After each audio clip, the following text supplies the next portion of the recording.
کہ یہ تو جناب لطیف کھوسہ کا مسئلہ ہے، یہ تو اعتزاز احسن صاحب کا مسئلہ ہے، یہ حامد خان کا مسئلہ ہے، یہ اشتیاق خان کا مسئلہ ہے، یہ عابد زبیری کا مسئلہ ہے، ہمارا تو ہے نہیں۔ تو جو یہ سمجھتے ہیں، اور یہ اظہر صدیق صاحب کا مسئلہ ہے، یہ باجوہ صاحب کا مسئلہ ہے، باجوہ ایڈوکیٹ کی بات کر رہا ہوں، تو ان کا مسئلہ ہے، تو یہ تو ہمارا تو ہے نہیں۔ تو نہیں جناب، یہ آپ کے گھر تک بھی یہ آگ پہنچے گی۔ آج اگر سردار لطیف خان کھوسہ کے گھر پہ فائرنگ ہوئی ہے، اور کچھ عرصہ پہلے اظہر صدیق صاحب کے گھر پہ پھینکا گیا تھا کھلونا، تو پھر یہ آپ کے گھروں پہ بھی پہنچے گی۔ لہٰذا بہتر یہی ہے کہ مناسب وقت ہے، ابھی سے تیاری کر لیں، اور بھرپور تیاری کر لیں، اور آواز بلند کریں آئین کے لیے، جمہوریت، کسی اور کے لیے نہیں۔ یہ کوئی لڑائی عمران خان، پاکستان تحریک انصاف، صابر شاکر، عمران ریاض خان اور ارشد شریف اور وجاہت سعید خان، ڈاکٹر محیط پیرزادہ، شاہین سبائی، سمی ابراہیم، عارف حمید بٹی، ان کی لڑائی نہیں ہے۔ یہ لڑائی آئین پاکستان کی ہے، جمہوریت کے لیے ہے۔ جو آئین پاکستان کے ساتھ کھڑا ہو جائے گا وہ اپنا فرض ادا کرے گا، اپنا حق ادا کرے گا، اور جو ایک رسپانسبلٹی ہے کہ پاکستان، آپ کو اللہ تعالیٰ نے یہ پروفیشن دیا بولنے کا، آپ حق اور سچ بات کنوے کریں، شعور اجاگر کریں، اویئرنیس کریں، تو اس لیے یہ سب کچھ کرنا پڑے گا۔ اگر یہ سب کچھ نہ کیا، آواز بلند نہ کی، تو میں آپ کو ایک چیز سنواتا ہوں، بہت ہی امپورٹنٹ ہے، وہ ذرا سن لیجئے گا کہ اس وقت ہو کیا رہا ہے۔ آپ کو اندازہ ہو جائے گا کہ ہم اس وقت کس حالت میں رہ رہے ہیں، کیونکہ ٹالرنس جو ہے وہ زیرو ہو چکی ہے، اور خبردار اگر کسی نے سانس بھی لی، سائرہ بانو ہے۔ آج قومی اسمبلی کا میں آپ کو ایک چھوٹا سا پیس شیئر کروں گا۔ قومی اسمبلی کا حال ہے، خالی پڑا ہے، خالی۔ اس میں پہلا جو شخص داخل ہوا وہ مولانا عبدالاکبر چترالی تھے، جماعت اسلامی کے پہلے ایم این اے۔ اس کے بعد ایک خاتون، اور اس کے بعد دوسری، اور تین خواتین آئیں۔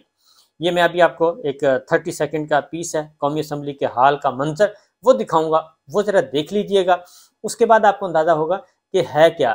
25 کروڑ عوام کی تقریر کا فیصلہ ہونا ہے، بجٹ منظور ہونا ہے، بجٹ پہ بحث ہو رہی ہے، اور حالت یہ ہے، یہ جو ابھی آپ دیکھیں گے اس سے اب کوئی بھی نہیں ہے، ہو کا عالم ہے بالکل، وہاں پہ سناٹا ہے، اور ایک خاتون ہے تقریر کر رہی ہیں، سائرہ بانو ہیں، وہ اپنی آواز بلند کرتی رہتی ہیں اپنے خاص سٹائل میں، ایک امید کی کرن، ایک بہت ہی مہذب انداز میں۔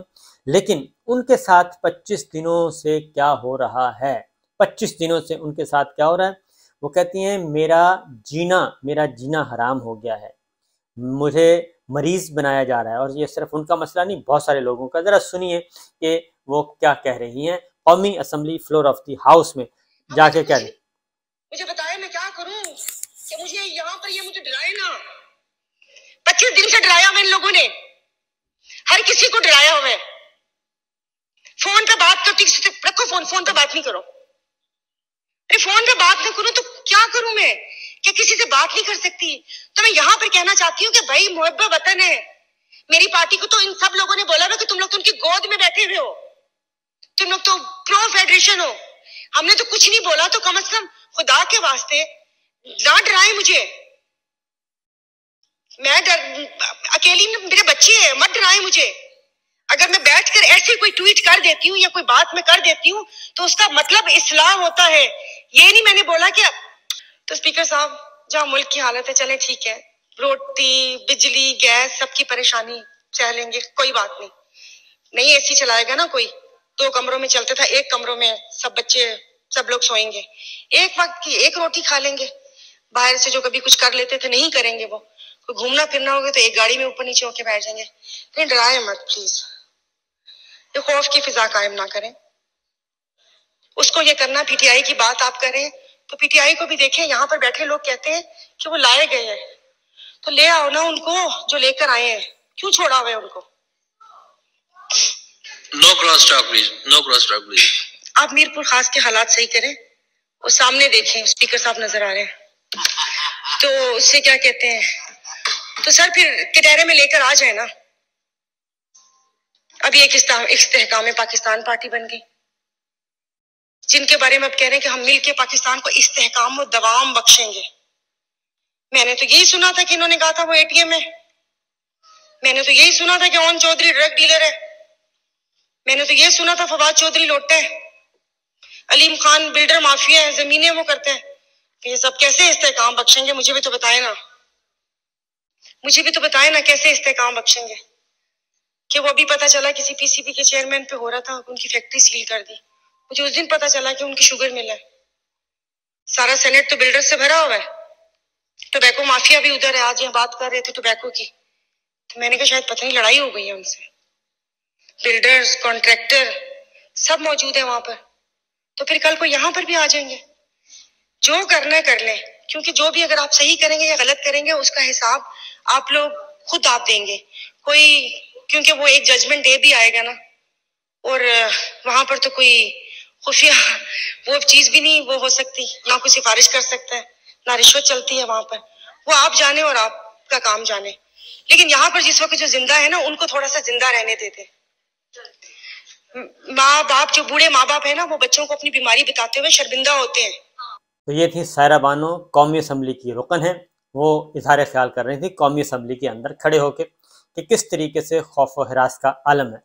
اور شہریار افریدی کو آج لایا گیا، بہت عرصے کے بعد ان کو لایا گیا. 2 روز کے لیے ان کو جسمانی ریمانڈ کے پر پولیس کے حوالے کیا گیا. انہوں نے بھی بتایا کہ ان کو ڈیتھ سیل میں رکھا ہوا ہے، ڈیتھ سیل میں رکھا ہوا ہے.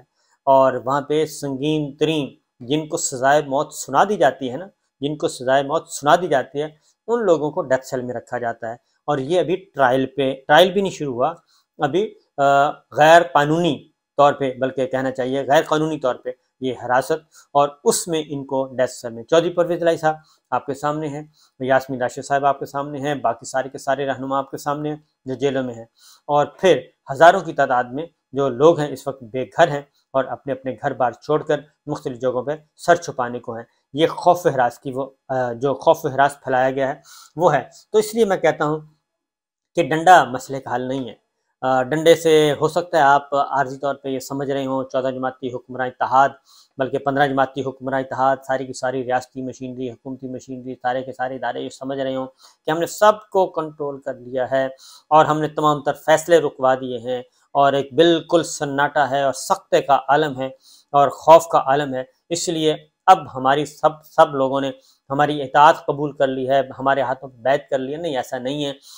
یہ چیزیں جمع ہو رہی ہیں، یہ غبار جو ہے وہ جمع ہو رہا ہے، جیسے پریشر کوکر میں جمع ہو رہا ہوتا ہے. وہ ہلکی ہلکی آنچ بھی رکھ دی جائے تو تب بھی اس میں اتنا غبار پیدا ہو جاتا ہے. کچھ دیر کے بعد تھوڑا سا ٹائم لگتا ہے کہ جب اس کو پھر آپ جب اس کا ڈھکن پھٹتا ہے یا اس کو اٹھاتے ہیں تو پھر وہ سارے کے سارا پورے کے پورے گرد و پیش کو اپنی لپیٹ میں لے لیتا ہے. بہرحال شہریار افریدی کی آج جس طریقے سے انہوں نے گفتگو کی، لیکن انہوں نے کہا جی کہ ہم حق اور سچ کے ساتھ کھڑے ہیں. اور پھر انہوں نے خاص طور پہ جب ان سے پوچھا گیا کہ رانا ثناء اللہ صاحب کے خلاف آپ کا مقدمہ، تو انہوں نے کہا وہ میجر جنرل صاحب تھے جو اینٹی نارکوٹکس فورس کے، انہوں نے سارا کچھ بریف کیا تھا، وہی سب کچھ تیار کر رہے تھے، وہی مقدمہ لے کے آئے تھے، ان کے پاس شواہد تھے، جو کچھ بھی تھا وہ میجر جنرل کا کام تھا اور ہم ان کی بریفنگز پہ چل رہے تھے. تو انہوں نے یہ بات بتا دی. عمران خان صاحب بھی پہلے بتا چکے ہیں، بہت سارے وزیر بھی بتا چکے ہیں کہ ان کو میجر جنرل صاحب آئے تھے، انہوں نے یہ سارا کا سارا بتایا تھا. تو بہرحال لیکن ہم سیکھتے کچھ نہیں ہیں، سبق نہیں سیکھتے تاریخ سے.